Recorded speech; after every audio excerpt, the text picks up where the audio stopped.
Navarra, Valencia, estáis de todos los rincones. O sea que podéis entonces escribir todo lo que os dé la gana. Bien, os voy a presentar de qué va a ir esta historia. ¿Os gusta la naturaleza? Porque vamos a hablar de pájaros, de árboles, vamos a hablar de pueblos. Si existe, esta es la primera pregunta que voy a hacer a los invitados del think tank de hoy.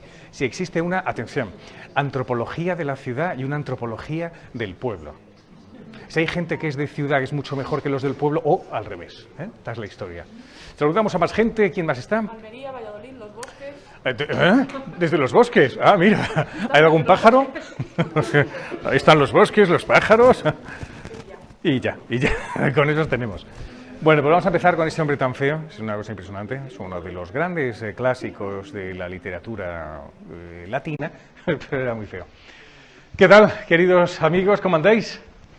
Hoy hemos venido menos, pero bueno, tenemos que poner hoy al final la película. Es que no, el problema está en que no me la he traído, que me da rabia, pero me la va a traer alguno de los sobrinos. Hemos hecho una película son 4 historias trenzadas, unidas, sobre vocaciones sacerdotales y tal. Entonces, bueno, la vamos a presentar dentro de una semanita y pico a los medios de comunicación y, bueno, y una de las grandes protagonistas ha sido, la tenemos en primera fila, ladies and gentlemen. Tenemos a otra que también ha hecho, que es la cameraman, thank you very much. Y luego le echaréis un vistazo. Luego las firmas al final como actriz revelación. Y estas cosas. ¿Qué tal?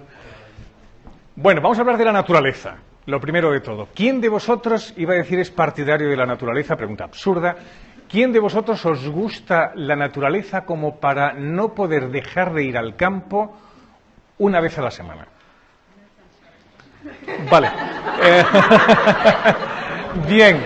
Queridos urbanitas estos, que sois más de asfalto que las ruedas. ¿Vais cada cuánto tiempo? ¿Cada cuánto tiempo vais al campo más o menos? ¿Todo fin de semana vais al campo? ¡Qué suerte! Más o menos sí, ¿no? O sea, que sí. ¿Vosotros ahí tenéis intención de ir al campo así con frecuencia? ¿Tenéis lo típico, vamos a la casita que hay, no sé? ¿O vais a una casita rural tan mona para ver amanecer en sitios insospechados? Sí. Vamos a hablar del campo. ¿Sabéis por qué? Porque a mí hay cosas de la naturaleza que me parece que son esenciales para descubrir la posibilidad del encuentro con Dios en la naturaleza. La naturaleza, la primera pregunta, ¿la naturaleza es sagrada? A ver, vamos a situarnos. ¿La naturaleza es sagrada? Todo lo bueno debería ser sagrado. Todo lo bueno es sagrado. ¿Es sagrado? ¿Es sagrada? Sí. ¿Hay alguien que no esté de acuerdo porque piense que la naturaleza no es sagrada? Yo no, pienso que la naturaleza no es sagrada. ¿Cómo va a ser sagrada la naturaleza? Si la naturaleza fuera sagrada, tendríamos que estar arrodillándonos delante de los árboles. ¿Right? ¿Cómo va a ser sagrada? Entonces volveríamos otra vez ¿a qué? A los pueblos primitivos que adoraban a la naturaleza y adoraban a los pájaros y adoraban... No puede ser sagrada. ¿Sagrado quién es? Un cristiano. La experiencia que tiene es que lo sagrado es Dios. Lo sagrado es Dios, por eso nosotros nos arrodillamos. Ni siquiera nos arrodillamos delante de una cruz. Porque es de madera y la madera no es sagrada. Y la madera de un árbol tampoco. Otra cosa es que todo eso nos ayude para reconocer la presencia de Dios. Pero claro, la naturaleza en sí no. Si no, volvemos otra vez a esas religiones que eran las primitivas, las de los espíritus de los arroyos, la fuerza del mar, el panteísmo. Religiones, en el fondo son religiones animistas, que es lo que se llama. Que son esas religiones donde descubrían revelaciones de Dios en la naturaleza y por la naturaleza. ¿Ya? Estamos en ello. Claro, pero eso es lo del Viernes Santo es una cosa especial, ¿sabes? Porque el Viernes Santo, el Sábado Santo, a partir del Viernes Santo, porque es cuando muere el Señor y entonces de una forma muy especial nosotros pues nos lo tomamos como algo único, ¿no? El Señor ha muerto en la cruz, pero no deja de ser un signo el arrodillarse. Vamos a ver, no sé si vosotros sois partidarios del campo o de la ciudad. Es decir, ¿creéis vosotros, la gran pregunta que nos vamos a formular hoy es, ¿creéis vosotros que con la ciudad se rompe relación con Dios, se rompe una relación con el hombre, uno se vuelve mucho más, se pierde uno mucho más? Y en el campo es todo lo contrario, la vida de un pueblo donde todo está mucho más próximo, donde todos se conocen, donde el alcalde, el párroco, donde la gente está más cerca. ¿Hay una vida más comunitaria? Esa es la pregunta que os voy a hacer sobre antropología del campo y de la ciudad. Idlo pensando con los argumentos que os voy a dar históricos ahora, de distintos historiadores y tal, y luego ya pues vuestra opinión, ¿vale? A ver qué tal, mientras arreglamos la... No pasa nada, pero va a aparecer esto terremoto. Los que lo estáis viendo, no os preocupéis que no hay terremoto en Madrid. Ya está. Uy, qué asusto.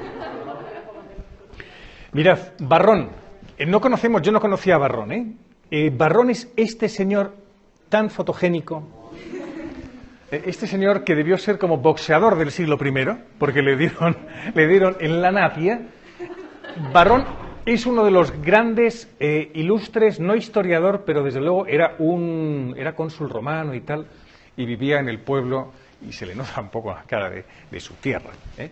Y él decía, la rústica, atención, a ver si estáis de acuerdo, la rústica no solo es anterior a la urbana, sino también debe ser considerada como más noble y mejor. La rústica, la vida rústica. Pues nos es dada por la naturaleza divina, mientras que la urbana nos la da el arte humano. Si tú vas a los bulevares Haussmann de París, todo eso lo hizo Haussmann en el siglo XIX para encontrarnos un París pues diseñado, diferente, muy tocado por el hombre, ¿eh? En cambio, tú te vas a cualquier pueblo, a las hoces del río Duratón, te vas a Sepúlveda a tomar cordero, ya que está mal, ¿eh? No va a tomar cordero a Sepúlveda y nos vamos luego a hacer un recorrido por las hoces del Duratón. Entonces, las hoces del Duratón es salvaje, ahí no está controlado por la mano del hombre, no está el arte humano. En cambio, el arte divino sí se encuentra ahí. Eso es lo que dice Varrón. Así la vida antigua es la más moral y ajustada a principios religiosos, mientras que la moderna es más inmoral y ajustada a artificio.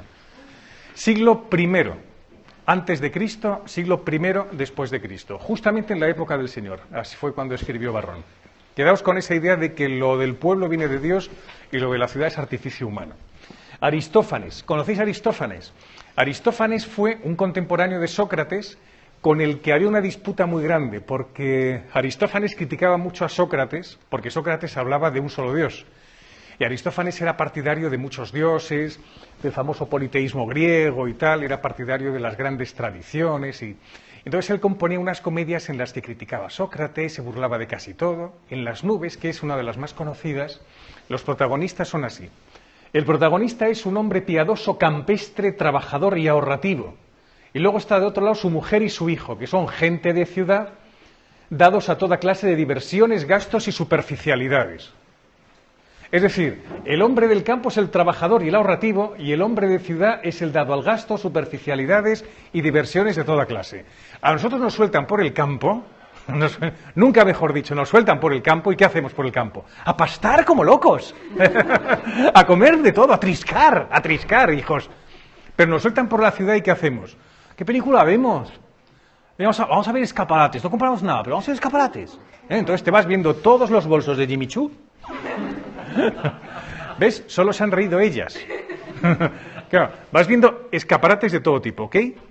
Eso es lo que dice Aristófanes. Bueno, tampoco hablaba de Jimmy Choo, pero esa es un poco la idea, ¿vale? El concepto. César, el emperador, decía, cuanto más aislados están los pueblos, más virtudes guerreras poseen. Cuanto más aislados están en un centro de un pueblo, por ejemplo, más virtudes guerreras. Los que tienen mayor familiaridad con el comercio son menos varoniles. Los que están dados a ser, como en una ciudad, mucho más dados al contacto con otros pueblos y civilización, son menos varoniles. Este lo lleva todo por la cosa del macho alfa, ¿sabes? Los machotes somos los que estamos unidos en el pueblo alrededor de la lumbre. Antonio de Guevara, obispo del siglo XVI, tiene un tratado que se llama Menosprecio de corte y alabanza de aldea. Fijaos qué interesante. Menosprecio de corte y alabanza de aldea. Menosprecio de la vida de la corte por ligereza, por superficialidad, y alabanza de la vida de la aldea, porque es mucho más cristiana, mucho más armónica con la naturaleza, etc. Portugal del siglo XVI, un humanista que se llamaba Clenardo, toda esta gente es bastante desconocida, pero es interesante. Carta con rasgos característicos de la sociedad portuguesa que escribió en la primera mitad del siglo XVI. Dice, Cuando uno vive en ciudad, abandona la agricultura, abandona la industria en manos de los extranjeros. Hay un desarrollo excesivo de la esclavitud, hay más carestía de la vida y hay una hipertrofia de las preocupaciones nobiliarias, de preocupaciones un poco, podría decirse, como absurdas, ¿no? Y relajamiento en las costumbres. Para utilizar un lenguaje más contemporáneo del siglo XVI a esta parte. Podría decir que el abandono de la agricultura es cierto por la industria en manos de extranjeros.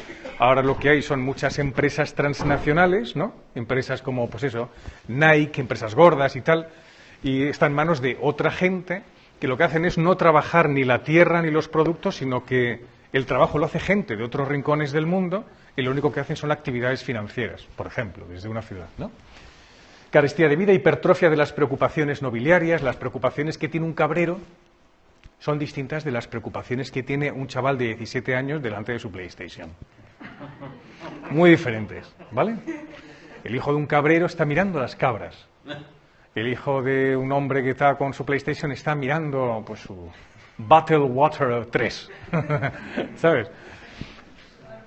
Hasta ahí. ¿Qué pensáis de lo visto hasta ahora? ¿Qué es lo que pensáis? ¿Qué pensáis que malgasta la vida del pueblo o lo que fortalece? A ver. Confunde, a lo mejor, asocia campo con tradición y ciudad con vanguardia. Y a lo mejor es más ese plano, el de que el campo es la tradición, es lo más, no sé si retrógrado, pero mientras que la ciudad es moderno y se critica por eso. Me parece que hay un hilo conductor aquí que es criticarlo. La innovación. Sí. Cosas que van en contra de la tradición. Claro. ¿Se preserva mejor una tradición en un pueblo que en una ciudad, por ejemplo? ¿Qué consideráis tradición vosotros? Decidme algo que os ha sido transmitido en familia. Algo que os ha sido transmitido en familia. Algo que ha sido, no sé, como la fe, no lo sé. O la cultura, o no sé, algo que se os ha transmitido. La educación. La educación. ¿Cuántos sois de campo? ¿Cuántos habéis nacido en un pueblo? 2, 3, 4, 5, 6. 6 y otros que se ríen. 6, 7. 7, 8. Los demás, ¿quiénes sois de ciudad? Nacidos en ciudad. O sea, que entonces sois mayoritariamente urbanitas, todos los de aquí, ¿no?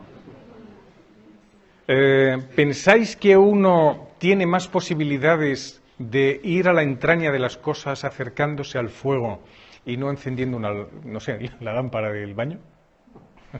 Por poner un ejemplo. Hay cosas que nos perdemos cuando dejamos atrás elementos genuinos del campo. Es decir, que a veces con la evolución, con la técnica y tal, estamos perdiendo algo que es esencialmente humano. Las preguntas también las formulamos a los que nos están viendo para ver si alguno quiere pues, cuestionar alguna cosilla. Y sois de campo, por ejemplo, no sé, sois de Cebreros y decís, pues en Cebreros está mucho mejor que en París, ¿no? ¿Por qué? Razones. La fe de los hombres del pueblo. Hay una cosa, ¿creéis que la gente del pueblo tiene una fe más fuerte? ¿Cómo pensáis que es la fe del hombre del pueblo?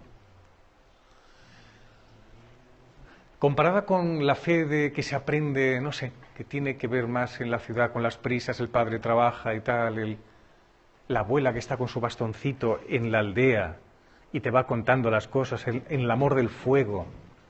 Porque los Reyes Magos fueron 3. Entonces oyes el crepitar de las ramas de la encina dentro del fuego. ¿Qué pensáis cómo es la gente del pueblo? Son más arraigadas. Por ejemplo, estuve hace poco en la alberca y a mí me llamó la atención que todas las tardes en la alberca, pero todas las tardes del año, al atardecer, pasan las mozas con la campana a atravesar por las almas del purgatorio. Entonces, una moza va por toda la alberca. Una moza, ya hablas como es del pueblo esto. Pregunté en una tienda, digo, ¿pero esto es un cartel que pone como una tradición antigua o se sigue haciendo? Y dice, no, lo hacen y además se pelean las chicas por llevar la campana y rezar por las almas del purgatorio. Digo, pero todavía se hace, porque como a mí me sorprende, como parece que Aquí en la ciudad vemos que la religión, que están contra la religión, que si no sé qué políticos quieren acabar con ella, no sé qué, y llegas a un pueblo y te dicen que las mozas se pelean por la campana para gritar por las armas del purgatorio, es que no daba fruto. Y lo hacen y además luego lo escuchamos la campana. Entonces yo creo que es más arraigada una religión menos crítica, que le da menos vueltas, quizá más profunda, más arraigada y que da menos vueltas a las cosas, menos pensada, quizá, menos cuestionada la religión. Claro, que cuestiona menos las cosas, que es mucho más directa, más franca. Las mozas, me ha encantado. Las mozas que se disputan la campana para agitar por las almas del purgatorio. Claro, esto es impensable en la Gran Vía, claro. Que 3 chicas de repente digan, ¡ay, déjamela, Antonia! No, es bastante impensable. Pero el carácter de una persona de pueblo, y su fe, ¿cómo es la fe a lo mejor de una persona de pueblo? Intentad descubrir, no sé, lo digo para no decir yo las cosillas que me apetece. Yo creo que una persona de pueblo tiene más componente de temor a Dios que de amor a Dios. Sobre todo si pienso en la gente de los pueblos que están cerca del mar. Allí es más el temor a lo que pueda pasar al que sale al mar y lo cerca que está de la muerte siempre, que pensar en una experiencia de un Dios de amor y un Dios que porque realmente queremos, no porque le tenemos. Hay mucha experiencia, nos dicen, de temor a Dios y tal, mucha más de temor que de amor a Dios. Sí, las cosas suelen ser por principio en un pueblo más cerradas, eso es verdad, o sea, todo como un poquillo más cerrado. Luego os pondré muchos ejemplos, porque he traído muchos libros que os iré presentando y leyendo cosas que os pueden interesar. Hay una cosa que Tolstoy descubrió, hay un libro muy interesante que yo os quería recomendar, que no sé si en algún momento... Este es Aristófanes. La verdad es que son todos muy parecidos, porque entonces, claro, no existía Instagram, y esto es lo que tiene, que todos aparecen con los mismos ojos, curioso, todos los mismos, Aristófanes, César, todos iguales. Este es el obispo del 16, Nicolás, anda, gracias, hasta ahora. Esta es la gran película, esta. Tolstoy, la confesión de Tolstoy. Este libro es básico. Este libro es muy interesante, son 80 páginas en las que Tolstoy habla de cómo él va madurando en la conversión hacia Dios y tal, ¿no? Es muy interesante. Entonces él termina diciendo que él fue muy intelectual en su momento, al inicio, al escribir sus novelas y tal, pero al final dice, la gente del pueblo tiene una cosa que es verdad que yo también he descubierto, y no estoy de acuerdo con Tolstoy, tiene un entusiasmo por darse fuera de lo normal. O sea, una cosa muy de raíz, muy de verdad. Lo que decimos gente de una pieza. Un abuelo o una abuela son persistentes en lo suyo, pero se entregan, tienen una capacidad de entrega total a un hombre, a una mujer, a su naturaleza, a su parcela, a su casa, a su propiedad, a sus cosas, a su mundo pequeño.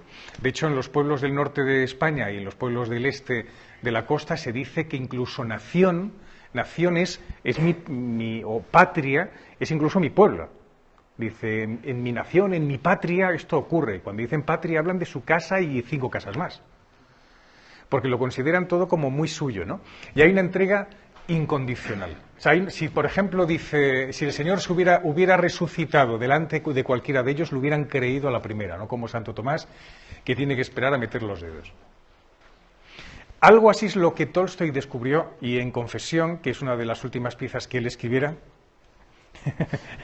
una azafata, no sé, nos da el premio del apartamento es para... ¿Entendéis la idea? O sea, es muy importante, gente que se entrega, tiene una capacidad... El hombre contemporáneo de urbe es muy escéptico por naturaleza. O sea, es escéptico. A todos decimos, uy, ¿cómo que? Para cualquier cosa, escépticos. Nos hemos vuelto escépticos en el trabajo, escépticos en el amor, escépticos en la amistad, escépticos en todo. O sea, ¿qué pretendrá esta persona? ¿Qué va a pretender este tío con el trabajo? En cambio, un hombre de pueblo es mucho más confiado, lleva el corazón mucho más en la mano. Lleva una capacidad de darse mucho mayor. Nos llega, espérate la letra... Esto. La gente del pueblo es más sencilla, más auténtica, más humana, más feliz. ¿Firmado? Es que están hablando, entonces no me da tiempo. Claro. La fe la tienen más fuerte, son más solidarios, se complican menos. Eso es muy interesante, se complican menos la vida. Es verdad que nosotros nos complicamos más. Últimamente yo he hablado con 3 personas que son 3 mujeres profesionales top, pero profesionales top, están que no pueden más. O sea, tú las ves y tienen como 5 o 6 tics distintos en la cara. O sea, dices, pero ¿qué? Quítate de cosas, ¿no? No puedo. Toda la vida se convierte en un no puedo. Hay que continuar. ¿Hacia dónde? Hacia el abismo. Vas por una catarata y te despeñas. Vas directamente a despeñarte. En cambio, la gente es mucho más sosegada, es verdad que mucho más calmada, demasiado, ¿no? O sea, generan desesperación, ¿no? Un poco vas a un pueblo una semana y está bien, pero vas un año y terminas sin hablar con nadie. Entonces terminas hablando con una encina, ¿no? Pero eso es interesante, se complican menos la vida. Eso es verdad. Mira, Javier, Sí. yo lo que he visto cuando estoy trabajando este tiempo atrás en Puebla, ¿no? Lo que sí he visto de la diferencia, yo que nací en ciudad, ¿no? Es que por un lado la vida es mucho más lenta, todo discurre más despacio. También es cierto que las distancias son menores, ¿no? La gente vive más de puertas abiertas, es decir, te encuentras un vecino que había ido al campo a coger unas flores para unas infusiones y se lo dice a la señora Teresa: he traído las hierbas para ti, por ejemplo, ¿no? O sea, la gente está como más pendiente de lo que necesita uno de otro. Y luego muy pendiente de los mayores de la familia. Sí. Luego, por ejemplo, compartir cosas. Lo he encontrado, a lo mejor los mayores del pueblo compartían el pozo con el vecino de al lado. ¿Qué ocurre? Que ha fallecido y los hijos, los herederos que vienen de la ciudad y van al pueblo solamente el fin de semana, como segunda residencia, no quieren compartir el pozo. La gente es mucho más egoísta que los mayores, que lo que eran sus padres, que vivían en el pueblo y compartían con los vecinos. Puede ser. Eso lo he visto, Sí. me ha llamado mucho la atención. Mucha más generosidad, mucho más estar pendiente. Es cierto, Como ¿eh? más desprendido, o sea, decir, no, mi parcela, yo de mi valla para allá no quiero saber nada. No. La gente más mayor del pueblo, mucho más generosa, más pendiente los unos de los otros, más puertas abiertas. Fíjate, puede ser, ¿eh? Puede ser, ese tipo. Hay cerrazones de otro tipo, pero de esa puede ser. Sí, porque si hay Tenemos que odios, hablarlo. Si hay odios también Muy generosos. muy generosos. Odios generosos, ¿eh? Porque te odiaré con la generosidad hasta la muerte. Sí, es verdad. Ahora, la pregunta que os formulo ahora es si en la naturaleza encontráis el hecho religioso. Vamos a ver. La posibilidad de encontrarnos con Dios en la naturaleza. Un pueblo está rodeado de árboles, rodeado de campo, de los sonidos de los pájaros, Claro, un hombre de pueblo tiene eso más próximo. Un neoyorquino pues que viva en el Upper West Side o el Upper East Side, pues lo tiene más complicado, a menos que se acerque a Central Park. Entonces allí sí, ve las ardillas, ¿eh? Y está bien, pero claro, un hombre de campo lo tiene todos los sonidos de los pájaros. Bueno, en Nueva York ves ardillas por todos lados, ¿eh? No es parte de Central Park. Ardillas, es verdad. Palomas y incluso halcones los ves Los halcones son más de Wall Street. No, lo sé de verdad. Ternícalos y halcones pequeñazos los ves. Los cernícalos en el colegio. No, los ves en lo alto de los edificios, claro. Sí, es verdad que hay muchos pájaros ahí por todos lados y que... Sí, es cierto, Nueva York es brutal. O sea, con forma humana también ves. Esos existen. Pero mirad la naturaleza. No conviene olvidar que era precisamente en el paraíso terrenal donde el hombre vivía cerca de la divinidad, que como se nos relata con lenguaje poético en la Biblia, podían oírse las pisadas de Dios cuando caminaba por el jardín a la hora de la brisa. Daos cuenta que arranca el libro del Génesis no con una ciudad, arranca con la naturaleza, ¿no? Que se oían las pisadas de Dios, es decir, el hombre escuchaba, los términos son muy poéticos, no deja de ser un cuento que nos habla de cómo Dios crea el inicio del mundo. Entonces, que al principio el Señor había pensado para el hombre, la posibilidad de convivir con Él y de estar siempre cerquita de Él, porque en el lugar donde el hombre está también Dios. Ocurrió el pecado original, que nos la hemos cargado, por eso ahora Dios no oímos sus pasos con tanta normalidad, y antes sí, Dios caminaba por el jardín a la hora de la brisa, es muy bonito, ¿no? La idea del paraíso. La idea de un paraíso no es una idea de una ciudad. O sea, nadie se imagina el paraíso. ¡Aparca el coche al otro lado! ¿Dónde? ¡El paraíso, hombre! Pescadería Paraíso, que la tienes ahí fastidiada. Es descrito como, atención, ¿cómo es descrito el paraíso? Como un parque en el que los árboles y las plantas de toda especie que embellecían el paisaje proveían alimento en amplia variedad. También que Dios puso ante Adán todos los animales domésticos y las criaturas voladoras de los cielos, toda bestia salvaje del campo, las aguas del río que procedían del Edén regaban el suelo del Edén. El hecho de que el hombre estaba desnudo permite suponer un clima templado y agradable. Bueno, no deja de ser también, esto es una historia que la Iglesia Católica siempre ha defendido como una historia que, hombre, es una forma de hablar de cómo el Señor lo que tiene previsto para el hombre, pero no deja de ser un relato, un relato. Pero el relato no hace alusión a ciudades, sino hace alusión a un terreno natural. Esto es lo impresionante, ¿no? He cogido una traducción de los Testigos de Jehová para el Génesis, es una licencia con nuestros hermanos de Testigos de Jehová, que dice, y salía, Jehová Dios hizo nacer de la tierra todo árbol delicioso a la vista y bueno para comer, también el árbol de vida en medio del huerto, y el árbol de la ciencia del bien y del mal. Estas cosas no las vemos, porque tú vas a la frutería y ves que están todas las manzanas envueltas en un plástico, ¿no? ¿Sí? En un paquetillo de estos blancos, ¿no? Entonces tú nunca vas a... ¿no? Nunca en la vida. Estoy en las fresas. No, ya no se hacen estas cosas. Tenemos que ver lo que perdemos con todo esto, pero bueno. Y salía del Edén un río para regar el huerto, y de allí se repartía en 4 brazos. El hombre del uno era Pisón, este es el que rodea toda la tierra de Javila, donde hay oro, y el oro de aquella tierra es bueno, hay allí también bedelio y ónice. ¿Qué es el bedelio? Bueno, quedémonos con el ónice, que nos suena más, ¿eh? El hombre del segundo río es Gijón, este es el que rodea toda la tierra de Cus, que de ahí viene el cuscús. Esto es un poco más de José Mota, pero bueno. Y el nombre del tercer río es más bien el Tigris, pero bueno, es el Tigris, ¿ok? Este es el que va al oriente de Asiria, y el cuarto es el Éufrates. Esos son los 4 grandes ríos, ¿no? El Pisón, el Gijón, el Tigris y el Éufrates. Luego hablaremos que en los claustros de los conventos se pretenden representar los 4 ríos del paraíso. Para que eso también, como cultura general, viene muy bien. El Gijón, el Pisón, el Tigris y el Éufrates. Esos son los 4 ríos del paraíso. Eso forma parte del inconsciente colectivo del ser humano contemporáneo actual. Todos menos los políticos conocen esto. Hay que decir. Porque ahora hay una decadencia, ahora os lo digo de verdad, ahora hay un desconocimiento a nivel político, o sea, brutal, de formación humana, de formación humanista o de formación cultural. O sea, no hay nada más que Juego de Tronos. Lucha por el poder. Mucho marketing, mucho relato, este tipo de cosas tan vacuas, ¿no? Tan vacías, ¿no? Tomó pues Jehová, Dios al hombre, y le puso en el huerto, para que lo labrara y lo guardase. Fijaos, para que lo labrara y lo guardase. Con lo cual, esto lo retoma Francisco en su encíclica sobre los ecosistemas y sobre la ecología, para hablar que el hombre es jardinero de la tierra. O sea, nosotros no hemos venido aquí para abusar de la tierra y desnaturalizarla, sino para ser jardinero de la tierra, para cultivarla, ¿ok? Esto es lo esencial. De hecho, el Papa, fijaos qué texto en la encíclica sobre la ecología dice esto. En la Biblia el Dios que libera y salva es el mismo que creó el universo, y en él se conjugan el cariño y el vigor.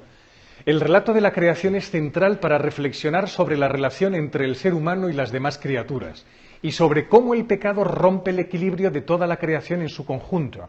No sabemos cómo fue el pecado original, algo hubo en el inicio que rompe la relación del hombre con la naturaleza y con Dios. Por eso no podemos controlar los terremotos, por eso no controlamos los aludes, por eso no podemos hacer nada frente a un aluvión de una tormenta. No, hay algo ahí que hemos roto con la inteligencia del ser humano, que es capaz de todo.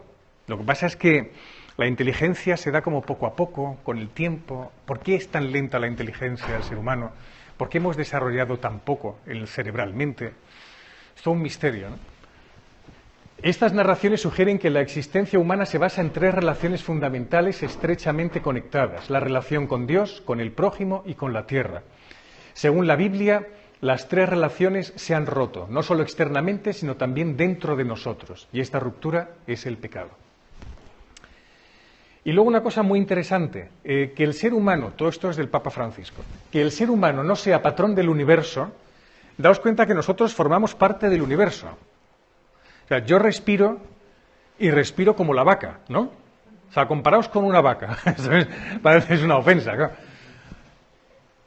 Todos somos una vaca en el fondo, menos dar leche, pero quiero decir, yo veo a mi gata cuando respira y cuando suspira y cuando tal, y ahí me alucina, porque digo, es que hace exactamente lo que hago yo. Es igual, cuando se asusta y cuando digo que se vaya a la cama, me mira desde lejos como diciendo, ¿por qué me molestas? A dormir, le digo, a dormir. Es brutal, o sea, es justo lo que hacemos nosotros en un momento en el que tenemos pocas ganas de movernos de donde nos encontramos, con lo cual, en el fondo es verdad que nosotros estamos hechos a imagen y semejanza de Dios, pero formamos parte de la naturaleza, esto es lo que dice el Papa, ¿ok?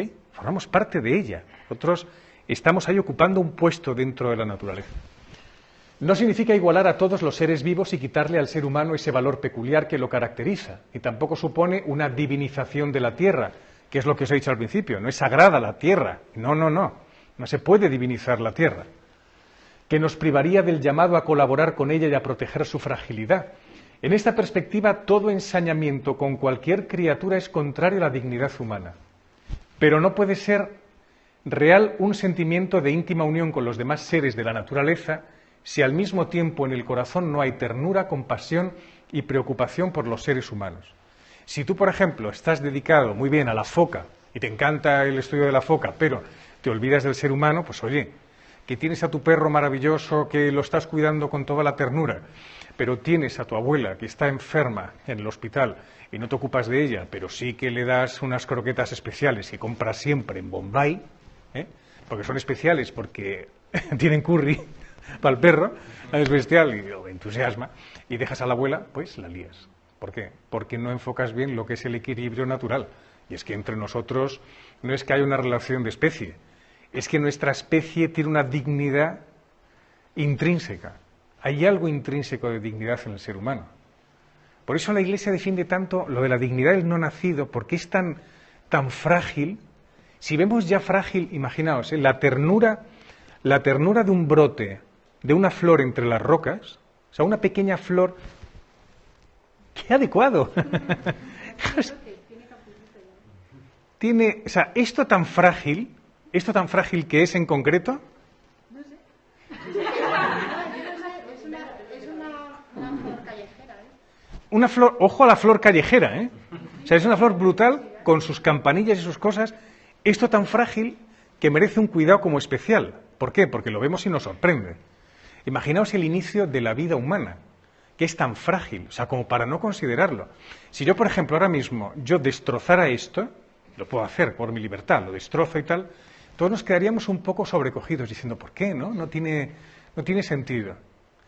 Pero, claro, imaginaos con la ternura del inicio de eso, de una flor entre las grietas, de algo que aparece de repente, ves en la alcantarilla rodeado de flores amarillas y, no sé. ¿Entendéis el tema de la fragilidad de la naturaleza y la fragilidad del ser humano? Eso es muy bonito, ¿no? Bueno, es necesaria la conciencia de una comunión universal creados por el mismo Padre todos los seres del universo. Por eso hay una comunión con la naturaleza, porque tú dices, detrás de esto, ¿quién ha podido crear toda esta historia? Hay una comunión entre todos los miembros de la naturaleza, eso es muy bonito. Cada uno en su puesto, pero hay una comunión. ¿Por qué os sentís bien cuando estáis en el campo? Y nos sentimos bien en un atardecer rodeado de bosques, por ejemplo, que es impresionante. Tú te vas a León, habéis estado en las médulas. Ahí están las médulas. Genial. Ves tú las médulas y dices tú, que me quiten a mí el Gran Cañón del Colorado. A las médulas es un paisaje espectacular. O te vas a, no lo sé, al Cabo de Gata, iba a decir, no sé. A cualquier rincón. Dices tú, pues qué maravilla, ¿no? Porque puedes ver el mar desde cualquier perspectiva. Yo en Malta, por ejemplo, cuando fui el pasado verano, pues una gozada, te vas como entra el sol en el agua, y unas rocas que son unas moles brutales nacen del agua, te quedas sobrecogido, ¿no? ¿Por qué? Porque hay una relación, hemos nacido del mismo Padre, cada uno ocupa su lugar, pero huele a procedencia común. ¿no? Porque eso genera un asombro en el ser humano, ¿no? Vamos con el claustro del monasterio. ¿Cuál es el significado, cuál creéis que es el significado del claustro de un monasterio? Pues claro, todos los que hemos estado aquí, los que estamos aquí, hemos estado alguna vez en un claustro, en un monasterio, ¿ok? ¿No? Hemos visitado un claustro. Bien, y ahora te dice el sacristán, vamos a pasar al claustro. Entonces te abre la puerta y tú pasas por el claustro. ¿Cómo lo veis? ¿De qué forma tiene? Cuadrada, sus arquitos preciosos. Instagram. Color más claro de Instagram para que se vea más claro. Siempre es a contraluz. Abrid porque bloqueamos el acceso. ¿Y qué vemos dentro del claustro? Nada. No te preocupes. ¿Y qué vemos dentro del claustro? Un jardín. Un jardín. ¿Qué es ese jardín? ¿Por qué? Porque hay un jardín.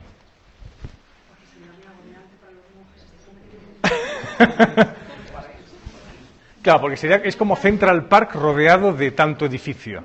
Sería demasiado agobiante para ellos.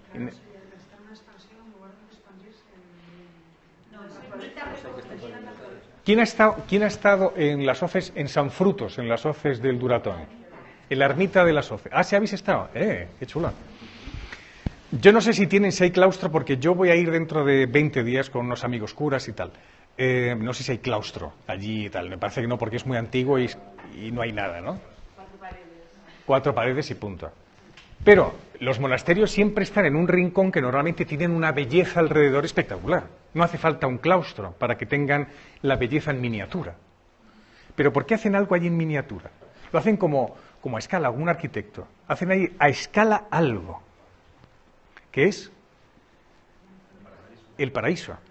Es los 4 ríos y al mismo tiempo son los ríos, es la nueva iglesia, la iglesia celestial, que es el nuevo, por así decirlo, el paraíso al que estamos todos llamados, la nueva tierra.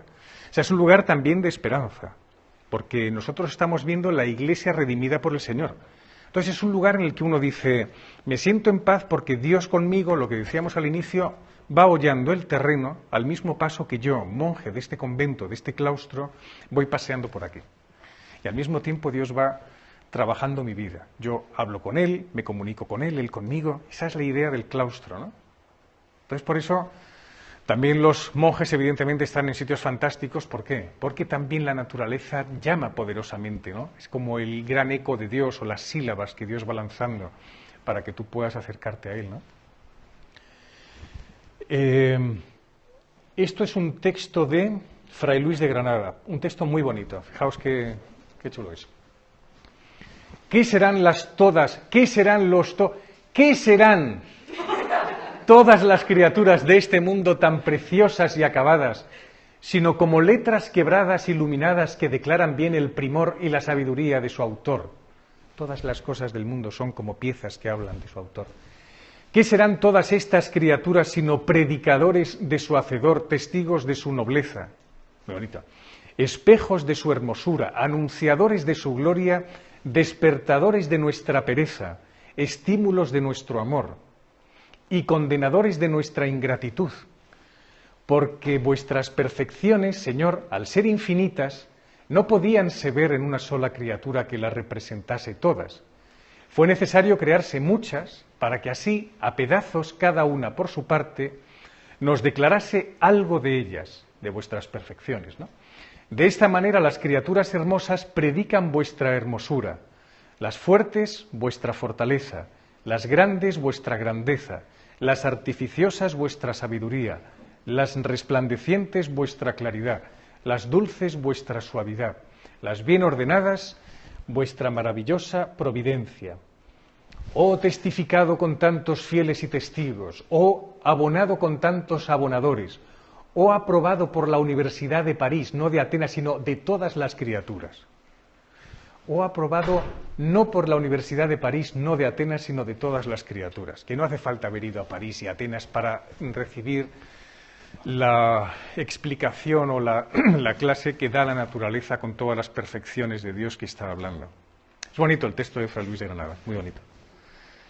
¿Qué salmo? Si uno, fijaos, solo con que uno rece cualquier salmo, te vas dando cuenta de cómo cada uno habla directamente de Dios a través de la naturaleza, todos. Hay uno que a mí me gusta mucho porque es bestial, ¿no? Tanto que hablamos nosotros de anunciar el Evangelio por las calles y tal, por favor, hay que ser tan discreto como la naturaleza. Tan discreto y tan eficaz y tan bello como la naturaleza. El cielo pregona la gloria de Dios, el firmamento pregona la obra de sus manos. El día al día le pasa el mensaje, la noche a la noche se lo susurra, sin que hablen, sin que pronuncien. A toda la tierra alcanza su pregón y hasta los límites del orbe su lenguaje. O sea, que, como diciendo, ya el firmamento pregona la obra de Dios. O sea, no hace falta decir mucho, sino espabilar mucho el sentimiento